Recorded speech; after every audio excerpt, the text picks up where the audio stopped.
नमस्कार, welcome to career education. Career education में आप सभी का स्वागत है। दोस्तों, आज हम लोग प्रैक्टिस सेट 53 यानी कि 53 नंबर पर बात करेंगे, जिसमें railway NTPC and group D का प्रीवियस ईयर क्वेश्चन रहेगा। हाँ दोस्तों, आप बिल्कुल सही सुने, railway NTPC and group D का प्रीवियस ईयर क्वेश्चन रहेगा। दोस्तों, इस चैनल पर टोटली प्रीवियस ईयर क्वेश्चन ही कराया जाता है। आप कोई भी एग्जाम्स की तैयारी कर रहे हो, उस एग्जाम्स के प्रीवियस ईयर क्वेश्चन इस चैनल पर कराया जाता है। तो अगर आपको प्रीवियस ईयर क्वेश्चन का तैयारी करना है तो आप इस चैनल को सब्सक्राइब कर करके इस चैनल से जुड़िए और आप मेरे साथ प्रीवियस ईयर क्वेश्चन का तैयारी कीजिए। ओके दोस्तों, चलिए बिना देरी किए हुए क्वेश्चन देखते हैं।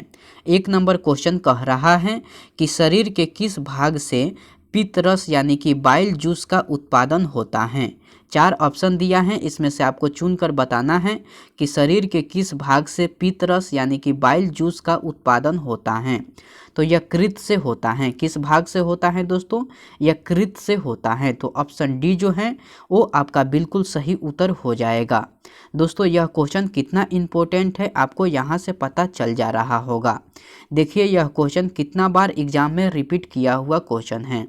तो आप एक एक सवाल का इम्पोर्टेंट समझिए और अच्छे से तैयारी कीजिए। ओके दोस्तों, चलिए नेक्स्ट क्वेश्चन देख लेते हैं। नेक्स्ट क्वेश्चन कह रहा है कि हमारा दंत वल्लक यानी कि इनेमल डैश से बना होता है। हमारा दंत वल्लक यानी कि इनेमल जो है वो डैश से बना होता है। किस से बना होता है दोस्तों? तो कैल्शियम फास्फेट से बना होता है। कैल्शियम फास्फेट से हमारा इनेमल बना होता है। तो ऑप्शन ए जो है वो आपका बिल्कुल सही उत्तर हो जाएगा। ओके दोस्तों, चलिए नेक्स्ट क्वेश्चन देख लेते हैं। दोस्तों, अगर आपको इसका पीडीएफ चाहिए तो टेलीग्राम पर जाइए, वहाँ करियर एजुकेशन सर्च कर करके उस ग्रुप में ऐड हो जाइए, वहाँ से आपको इसका पीडीएफ मिल जाएगा। या मैं डिस्क्रिप्शन में भी लिंक दे दूँगा, वहाँ से भी आपको इसका पीडीएफ मिल जाएगा। दोस्तों, अगर आपको वीडियो अच्छा लगती है तो इस वीडियो को लाइक करें और वीडियो को अपने दोस्तों के साथ और अपने सारे ग्रुप में ज़रूर शेयर कीजिए। ओके दोस्तों, चलिए नेक्स्ट क्वेश्चन देख लेते हैं। नेक्स्ट क्वेश्चन कह रहा है कि भोजन से प्राप्त ऊर्जा को कैसे मापा जाता है। भोजन से प्राप्त ऊर्जा को कैसे मापा जाता है दोस्तों? तो कैलोरीज में मापा जाता है। भोजन से प्राप्त ऊर्जा को कैसे मापा जाता है? तो कैलोरीज में मापा जाता है। तो ऑप्शन ए जो है वो आपका बिल्कुल सही उत्तर हो जाएगा। ओके दोस्तों, चलिए नेक्स्ट क्वेश्चन देख लेते हैं। नेक्स्ट क्वेश्चन कह रहा है कि मानव शरीर का एकमात्र अंग जो पुनः विकसित हो सकता है उसे क्या कहा जाता है। मानव शरीर का एकमात्र अंग जो पुनः विकसित हो सकता है उसे क्या कहा जाता है दोस्तों? तो उसे जिगर कहा जाता है। ऑप्शन सी जो है वो आपका बिल्कुल सही उत्तर हो जाएगा। दोस्तों, मैं यह क्वेश्चन फिर से रिपीट कर दे रहा हूँ।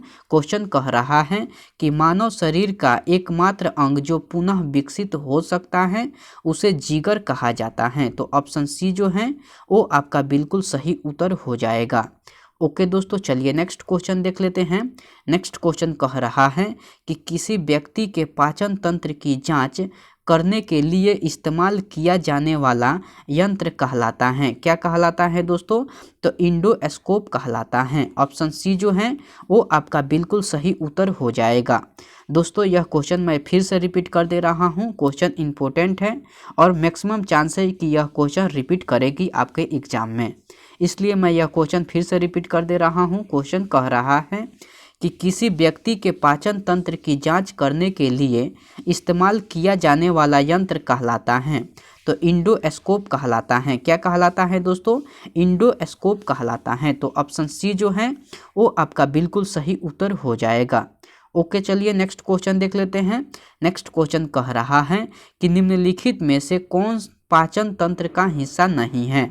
जो पाचन तंत्र का हिस्सा नहीं है वो आपको चुनकर बताना है। तो हृदय जो है वो पाचन तंत्र का हिस्सा नहीं है। ऑप्शन ए जो है वो आपका बिल्कुल सही उत्तर हो जाएगा।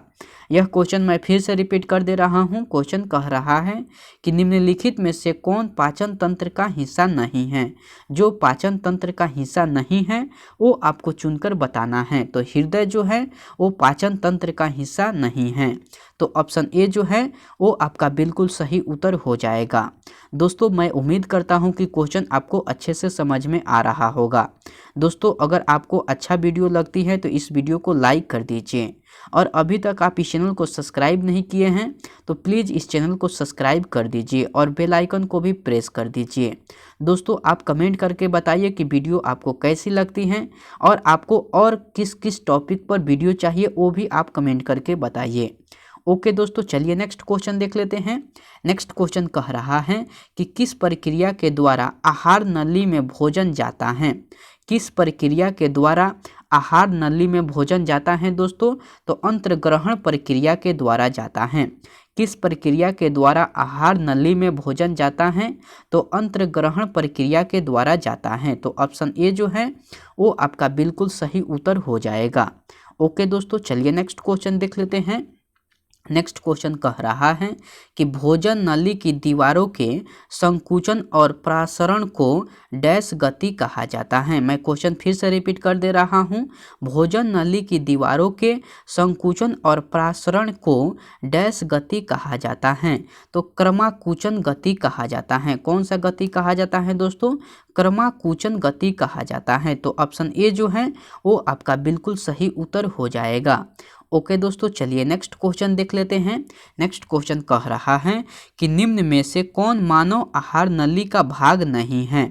निम्न में से कौन मानव आहार नली का भाग नहीं है? जो मानव आहार नली का भाग नहीं है वो आपको चुनकर बताना है। तो वायु कोशिका जो है वो मानव आहार नली का भाग नहीं है। तो ऑप्शन बी जो है वो आपका बिल्कुल सही उत्तर हो जाएगा, यानी कि वायु कोशिका। वायु कोशिका जो है वो मानव आहार नली का भाग नहीं है। तो ऑप्शन बी जो है वो आपका बिल्कुल सही उत्तर हो जाएगा। ओके दोस्तों, चलिए नेक्स्ट क्वेश्चन देख लेते हैं। नेक्स्ट क्वेश्चन कह रहा है कि एंजाइम टाइलिन डैश में पाया जाता है। एंजाइम टाइलिन जो है वो डैश में पाया जाता है। किस में पाया जाता है दोस्तों? तो लार में पाया जाता है। एंजाइम टाइलिन जो है वो लार में पाया जाता है। तो ऑप्शन ए जो है वो आपका बिल्कुल सही उत्तर हो जाएगा। ओके दोस्तों, चलिए नेक्स्ट क्वेश्चन देख लेते हैं।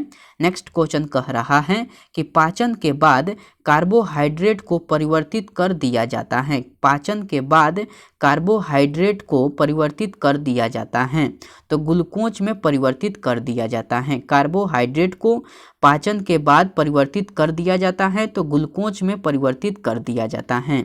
तो ऑप्शन बी जो है वो आपका बिल्कुल सही उत्तर हो जाएगा। ओके दोस्तों, चलिए नेक्स्ट क्वेश्चन देख लेते हैं। नेक्स्ट क्वेश्चन कह रहा है कि अग्नाशयी रस में रस से मौजूद डैश एंजाइम प्रोटीन को एमिनो एसिड में परिवर्तित करता है। तो ट्रिप्सिन एंजाइम जो है वो प्रोटीन को एमिनो एसिड में परिवर्तित करता है। तो ऑप्शन ए जो है वो आपका बिल्कुल सही उत्तर हो जाएगा, यानी कि ट्रिप्सिन एंजाइम। ट्रिप्सिन एंजाइम जो है वो प्रोटीन को एमिनो एसिड में परिवर्तित करता है। ओके दोस्तों, चलिए नेक्स्ट क्वेश्चन देख लेते हैं। नेक्स्ट क्वेश्चन कह रहा है कि निम्नलिखित में से किसमें होमोटोड दांत पाए जाते हैं। 4 ऑप्शन दिया है, इसमें से आपको चुनकर बताना है कि किसमें होमोटोड दांत पाए जाते हैं। तो मछली में होमोटोड दांत पाए जाते हैं। तो ऑप्शन ए जो है वो आपका बिल्कुल सही उत्तर हो जाएगा, यानी कि मछली में होमोटोड दांत पाए जाते हैं। ओके, चलिए नेक्स्ट क्वेश्चन देख लेते हैं। नेक्स्ट क्वेश्चन कह रहा है कि डिओडेनम डैश का भाग है। डिओडेनम जो है वो डैश का भाग है। किसका भाग है दोस्तों? तो छोटी आंत का भाग है। डिओडेनम जो है वो छोटी आंत का भाग है। तो ऑप्शन ए जो है वो आपका बिल्कुल सही उत्तर हो जाएगा। ओके दोस्तों, चलिए नेक्स्ट क्वेश्चन देख लेते हैं। नेक्स्ट क्वेश्चन कह रहा है कि मानव शरीर में कंठ को क्या कहा जाता है। मानव शरीर में कंठ को क्या कहा जाता है दोस्तों? तो वायक्स बॉक्स कहा जाता है। मानव शरीर में कंठ को क्या कहा जाता है? तो वायक्स बॉक्स कहा जाता है। तो ऑप्शन सी जो है वो आपका बिल्कुल सही उत्तर हो जाएगा। ओके दोस्तों, चलिए नेक्स्ट क्वेश्चन देख लेते हैं। नेक्स्ट क्वेश्चन कह रहा है कि एक मानव जीभ में औसतन कितनी स्वाद कलिकाएं मौजूद होती हैं। एक मानव जीभ में औसतन कितनी स्वाद कलिकाएं जो हैं वो मौजूद होती हैं दोस्तों? तो औसतन 2000 से 8000 स्वाद कलिकाएं जो हैं वो मौजूद होती हैं। तो ऑप्शन ए जो है वो आपका बिल्कुल सही उत्तर हो जाएगा। दोस्तों यह क्वेश्चन मैं फिर से रिपीट कर दे रहा हूँ। क्वेश्चन कह रहा है कि एक मानव जीभ में औसतन कितनी स्वाद कलिकाएं जो हैं वो मौजूद होती हैं। तो औसतन 2000 से 8000 स्वाद कलिकाएं जो हैं वो मौजूद होती हैं। तो ऑप्शन ए जो है वो आपका बिल्कुल सही उत्तर हो जाएगा। ओके दोस्तों, चलिए नेक्स्ट क्वेश्चन देख लेते हैं।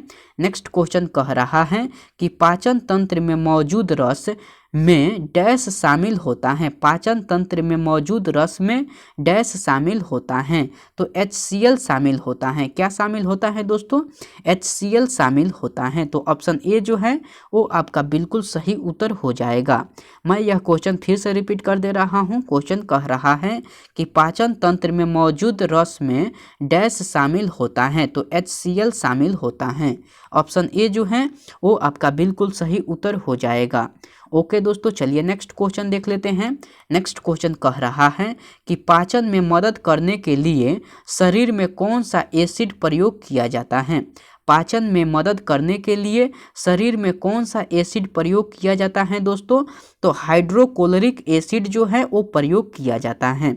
हाइड्रोक्लोरिक एसिड जो है वो प्रयोग किया जाता है। तो ऑप्शन डी जो है वो आपका बिल्कुल सही उत्तर हो जाएगा। ओके दोस्तों, चलिए नेक्स्ट क्वेश्चन देख लेते हैं। नेक्स्ट क्वेश्चन कह रहा है कि एक वयस्क मानव का पूरा पाचन तंत्र यानी कि मुंह से गुर्दा तक डैश मीटर लंबा होता है। कितना मीटर लंबा होता है दोस्तों? तो 9 मीटर लंबा होता है। तो ऑप्शन डी जो है वो आपका बिल्कुल सही उत्तर हो जाएगा। दोस्तों, मैं यह क्वेश्चन फिर से रिपीट कर दे रहा हूँ। क्वेश्चन कह रहा है कि एक वयस्क मानव का पूरा पाचन तंत्र यानी कि मुंह से गुर्दा तक डैश मीटर लंबा होता है। कितना मीटर लंबा होता है दोस्तों? तो 9 मीटर लंबा होता है। तो ऑप्शन ए जो है ऑप्शन डी जो है वो आपका बिल्कुल सही उत्तर हो जाएगा, यानी कि 9 मीटर लंबा होता है।